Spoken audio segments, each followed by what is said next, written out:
Good afternoon, students. How are you? I hope all of you are fine. Previous day, we will discuss the beginning of the second chapter, People as a Resource. As I am telling you, you have to read about the story of Sakal and story of Vilas. Today, we are discuss the theme between two stories. In the two case studies, we saw Sakal went to school and Vilas didn't go. That means Sakal's parents invest in education, but Vilas didn't go. That means he is illiterate. Sakal was physically strong and healthy. When he is educated, that means he is healthy, physically fit. There was no need for him to visit the doctor frequently because he care himself very much. But Vilas was a patient of arthritis. He lacked the means to visit the doctor because he was not economically strong. That's why he has no money to go to the doctor. Sakal acquired a degree in computer programming because he invested in education. Then he get computer programming degree. Sakal found a job in a private firm while Vilas continued with the same work as his mother. He earned a meager income like his mother to support a family.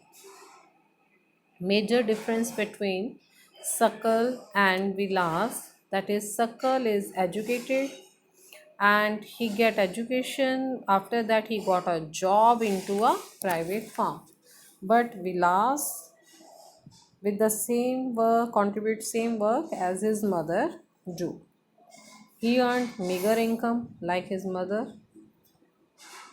In case of Sakal, several years of education added to the quality of labor. This enhanced the total productivity. Total productivity adds to the growth of the economy because Sakal is educated, that means he has a skilled workers, quality of labor he has, and this in turns pays an individual through salary or in some other form of his choice. In case of Vilas, there could not be any education or healthcare. In the early part of his life, he spent his life selling fish like his mother.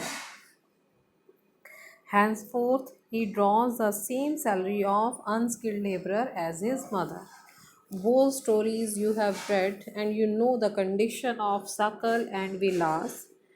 Sakal Sakal's parents invest in education, healthcare facilities they have, but Vilas' condition is not good, could not be any education facility he has or healthcare. In the beginning of the story you have read, he spent his life selling fish like his mother. Henceforth, he draws same salary when he do same work like his mother, then he draws same salary. Investment in human resource, education and medical care can give high rates of in future. This investment on people is the same as investment in land and capital. Human resources like the population invest in education, invest in technology, organize many institutes. A child too, with investment made on her education and health, can yield a high return in future in the form of higher earning and greater contribution to the society. Now you are in ninth standard, after that 10th, 11th, 12th and your degree. When you got degree, you will try for the job, and that means maximum investment of your parents on your education and your health. And Better result is that on a high return in future in the form of higher earning. When you got a good job, that means higher earning, and after that your great contribution for the society. Educated parents are found to invest more heavily on the education of their child. This is because they have realized the importance of education for themselves. Whose parents are educated, then they want to be their child's also invest, their parents also invest in education of the child, and they want to get their child in a bigger post, in a higher job. But uneducated parents don't know the importance of education in their life, so they want to be their child do same work like us.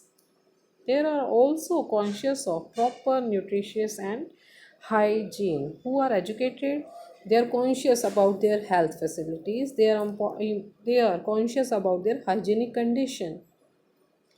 They accordingly look after their children's need for education at school and good health. A virtuous cycle is thus created in this case. In contrast, a vicious cycle may be created by disadvantaged parents who themselves uneducated and lacking in hygiene keep their children in a similarly disadvantaged state. See, children's need for education at school and good health. A virtuous cycle is thus created in this case. In contrast, if the student goes to school, they know about the health facility, they know about the society, they know about the good things. But in contrast, who never go into the school, his parents don't know the importance of education in their life, and they have to face lot of disadvantages in case of education, hygienic facility, etc. Countries like Japan, all of you know about Japan. Japan is a developed nation, developed country. But Japan hasn't any natural resources. But Japan always invests in human resource. Their population is efficient, educated, skilled, they do any type of work, and they didn't have any natural resource. These countries are developed, rich. They import the natural resources needed in their country. They have no natural resources. If they need the resources, then they import the other countries. How did they become rich and developed? They have invested on people, especially in the field of education and health. These people have made efficient use of other resources. When the population is educated and healthy, they know the importance, they are efficient, they know the importance how to use the other resources, how to use the resources which they have in their country, and how the resources which they used, which they import from the other countries like land and capital. Efficiency and the technology evolved by people have made these countries rich and developed. Any country's basic thing is that the base is efficiency, human resource. If the human resources are the asset for the country, that means these countries are developed. But if the human resources are not efficient, that means they have the country is underdeveloped. Economic activities by men and women. First of all, we will discuss about the human resources, education, health. But now we will discuss the economic activities which are done by men and women. You know the story of Vilas and Sakal. People have been engaged in various activities. These are that Vilas sold fish. Sakal got a job in the firm. That both have different types of work. One person goes in the field, but the Sakal do the job in the firm. The various activities have been classified into three main sectors. First sector is primary, secondary, and tertiary. Primary sector includes agriculture, forestry, animal husbandry, fishing, poultry farming, mining, and quarrying. First sector is primary sector. That means these are the examples of the primary sector which are related to the land, agricultural fields. All the raw materials are the example of the primary sector. Secondary sector: trade, transport, communication, banking, education, health, tourism, services, insurance, etc. are included in tertiary sector. Manufacturing is included in the secondary sector. That means second sector is manufacturing sector. Second, first step primary, second step which are known as secondary sector, these are manufactured. When the raw material convert with the help of manufacturing into the raw material. But manufacturing is second sector when the material is converted into the finished products through the trade, transport, communication, banking, education, health, tourism, services, insurance, which things are applicable on anything.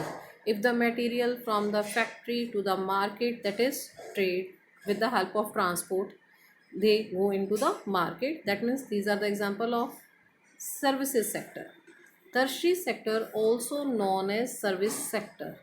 In primary sector, all the raw material. Secondary sector, only manufacturing sectors. In the tertiary sector, all types of jobs are included in the tertiary sector, and the material from the factory to the market with the help of transport also included in the service sector. These activities add value to the national income. And primary, secondary, tertiary, three activities are called economic activities which helpful for the national income. Economic activities have two parts. First of all, the sectors of the economic activities, which will discuss the primary, secondary, and tertiary.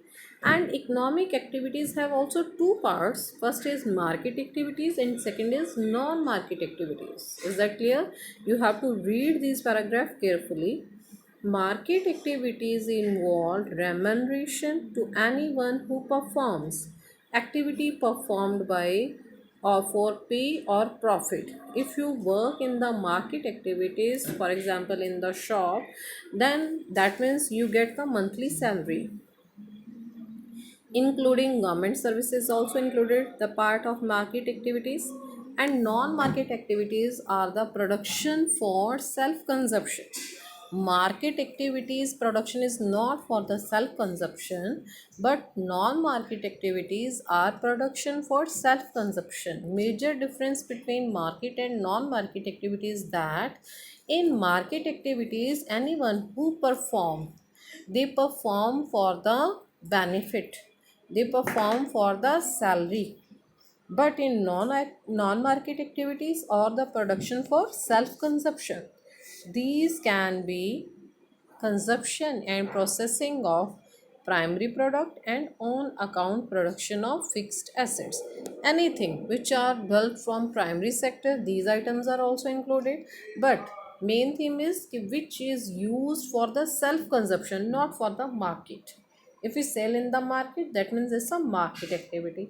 But if we use produce in the field and these items used in their home, that means it's a non-market activity, it included. Due to the historical and cultural reason, there is a division of labor between men and women in the family.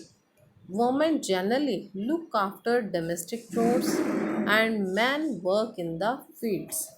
Sakal's mother Sheila cooks food, clean utensils, washes clothes, clean the house, and look after her children. And Sakal's father Bhuta cultivates the field, sells the produce in the market. and earns money for the family. Major difference between Sakal's mother and father, that is, Sakal's mother spent their work in their home. They work in the domestic chores, and Sakal's father go outside in the field and they produce in the market and earn money for the family. Same as Sheila is not paid for services delivered for upbringing of the family, but Bhutta earns money because Bhutta goes outside, goes in the field, and they get money, which he spends for the rearing his family. And women are not paid for the services delivered in the family, same as your mother also do for your work for you. They always do for you.